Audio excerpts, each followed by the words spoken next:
Capítulo 14. Era media mañana en Stoles, y las calles estaban bastante concurridas, llenas de gente que se ocupaba de su día. Boris se apoyó contra una pared cercana, sintiéndose un poco solo.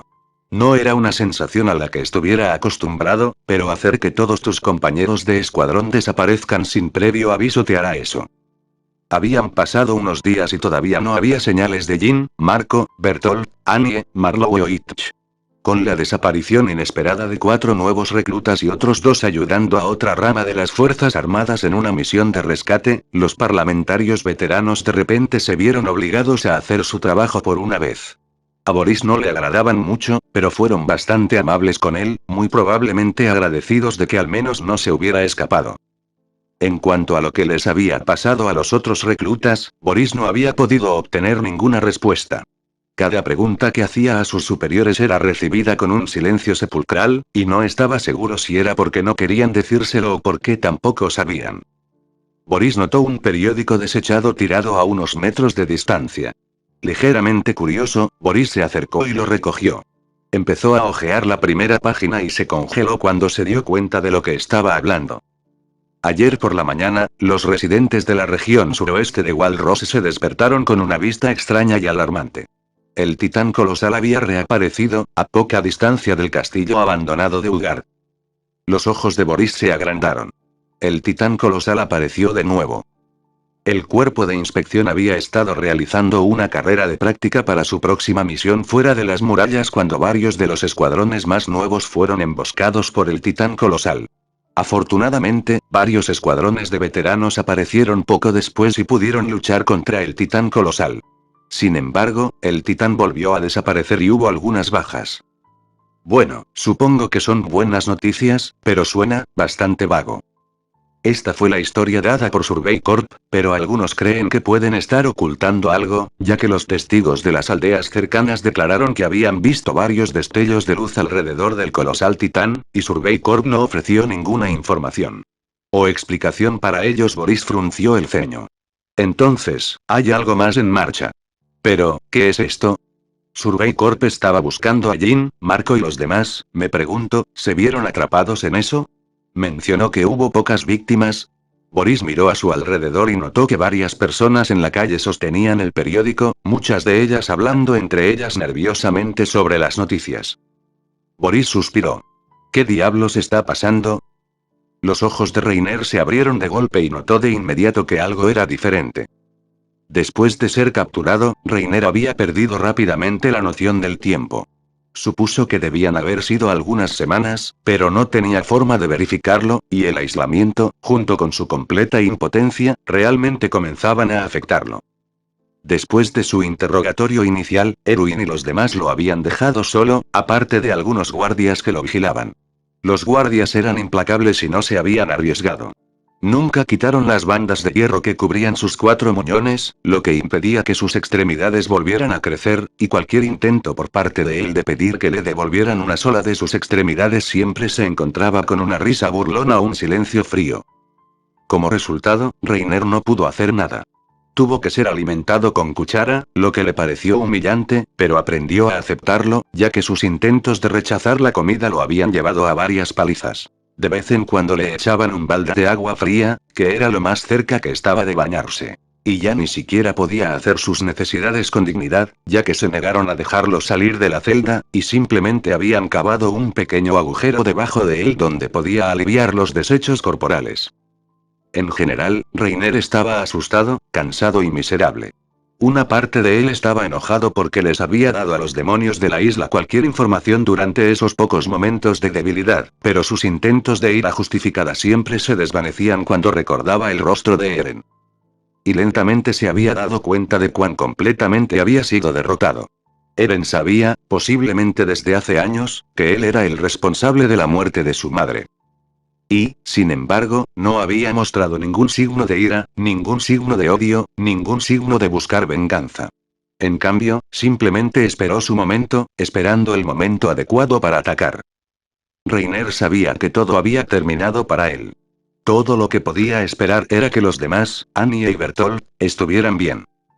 Y así, sus pensamientos habían rotado entre sus amigos, sus enemigos, y de nuevo a sus amigos, dando vueltas y vueltas, nunca yendo realmente a ninguna parte, los patrones de sus pensamientos pronto tan obsoletos como los patrones en las paredes que lo rodeaban por todos lados.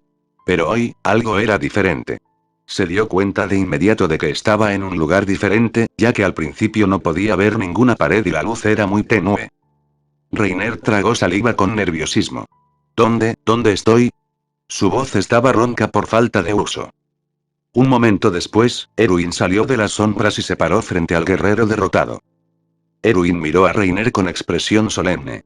Este es el sótano de una de nuestras fortalezas más antiguas. Incluso si te transformaras, no podrías escapar.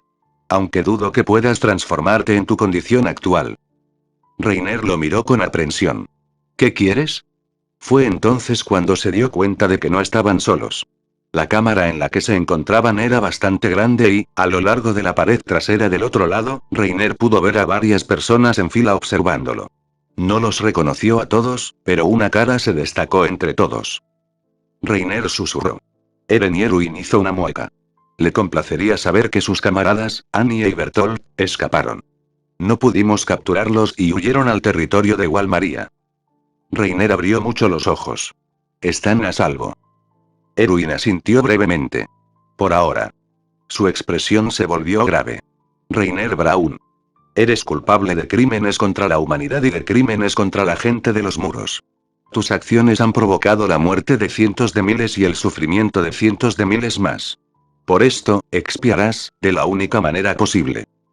Erwin sacó un pequeño estuche de su bolsillo y lo abrió, revelando que contenía una jeringa. Reiner lo miró con cautela. ¿Qué es eso? Erwin respondió. Esto contiene parte del líquido cefalorraquídeo de Eren. Cuando se inyecta en un eldiano, lo convierte en un titán. Ya hemos seleccionado a la persona que heredará tu titán. Reiner escuchó el eco de varios pasos en la cámara, y cuando miró hacia atrás para ver quién caminaba hacia adelante, se quedó boquiabierto.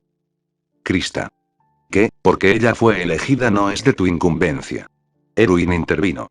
Parece apropiado que hayas intentado destruir a la gente de los muros. Y, sin embargo, ahora jugarás un papel clave en su salvación. Reiner se quedó en silencio, con los ojos muy abiertos, gotas de sudor goteando por lo que quedaba de su cuerpo, tratando de contener el terror que de repente sintió ahora que sabía sus planes para él. Durante las semanas que había estado encarcelado, pensó que esperaban sacarle más información en algún momento, y se había estado preparando mentalmente para permanecer en silencio y no ceder a sus manipulaciones nuevamente. Solo ahora se dio cuenta de que la única razón por la que lo habían mantenido con vida tanto tiempo era para poder transmitir su poder. Erwin lo miró. ¿Tienes unas últimas palabras? Reiner tardó un minuto en encontrar su voz. No. Erwin se dio la vuelta. Muy bien. Erwin comenzó a caminar hacia el fondo de la habitación, mientras que Krista se adelantó para tomar su lugar. Cuando se cruzaron, Erwin le entregó la jeringa a Krista. Su rostro parecía intrépido, aunque sus manos temblaban ligeramente. Cuando se paró frente a él, Reiner notó que tenía lágrimas en los ojos. Ella lo miró con tristeza. Lo siento, Reiner. Y después de solo un breve momento de vacilación, se inyectó la jeringa. Reiner hizo una mueca ante la explosión de luz, pero trató de mantener la calma. No había nada que pudiera hacer, pero al menos sus amigos estaban a salvo. Tenía que pensar en eso. No pienses en nada más, no pienses en nada más y cuando la luz se desvaneció, Reiner pudo ver que Krista se había convertido en un titán de 7 metros. Su cuerpo era dolorosamente delgado, pero su rostro estaba adornado con la misma sonrisa macabra que tenían la mayoría de los titanes. Avanzó lentamente. No pienses, no pienses, no pienses. Pero cuando el titán abrió la boca, la fachada tranquila de Reiner se rompió y comenzó a gritar. No. Por favor, detente. Oh Dios. Aléjate. No. Por favor. Sálvame. Annie. Bertolt. Pero sus gritos no sirvieron de nada, y las fauces del titán bajaron y mordieron la parte superior de su torso, tragándose primero la mitad superior. Él estaba muerto. Él lo sabía. Y, sin embargo, su cerebro aún no se había quedado sin oxígeno, por lo que durante unos segundos todavía era consciente de sí mismo dentro del estómago de un titán. Sus últimos pensamientos fueron de arrepentimiento. Lo siento mucho y justo antes de que todo se oscureciera, Reiner se dio cuenta de que no tenía idea de con quién se estaba disculpando. Historia se despertó con un grito ahogado. Miró hacia abajo y vio el cuerpo del titán disolviéndose a su alrededor y se dio cuenta de que la transferencia había sido exitosa. Ahora era el titán acorazado. Pero lo que la inquietaba era que había visto los últimos momentos de Reiner a través de sus ojos, tan claramente como si hubieran sido sus propios recuerdos. Sentir lo que había sentido, tanto física como emocionalmente, le había dolido. ¿Y verse a sí misma como un titán? Se estremeció y se dio cuenta de que estaba llorando. Eren dio un paso adelante, su expresión comprensiva. ¿Estás bien? Historia se frotó los ojos. Yo, estaré bien. Ella se sacudió y se puso de pie. Erwin miró de un lado a otro entre Eren e Historia. Ahora. Tenemos trabajo que hacer. El viento silbaba a través del distrito abandonado de Shigansina. Las casas mostraban signos de desgaste por años de abandono, pero la mayoría de ellas todavía estaban en pie. Uno, sin embargo, no lo era, ya que había sido completamente demolido por el titán que yacía sobre sus restos. La titán hembra permaneció allí por varios momentos, inmóvil. El lado izquierdo de su cara se había derrumbado parcialmente y su mandíbula inferior había desaparecido por completo. Unos minutos más tarde, alguien corrió hacia el titán inmóvil lo más rápido que pudo, con expresión ansiosa. «Annie», gritó Bertolt. La titán hembra no respondió. Más preocupado ahora, Bertolt siguió corriendo hacia ella. En poco tiempo estaba parado cerca de la nuca, y suavemente sacó a Annie.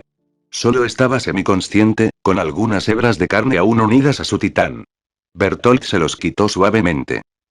Un paso atronador puntuó el aire, y Bertolt se dio la vuelta, con Annie todavía en sus brazos. El titán bestia los miró desde arriba. Gané. Lo que significa que rescatar a Reiner vendrá más tarde. Recuperar la coordenada es nuestra prioridad, como debería ser.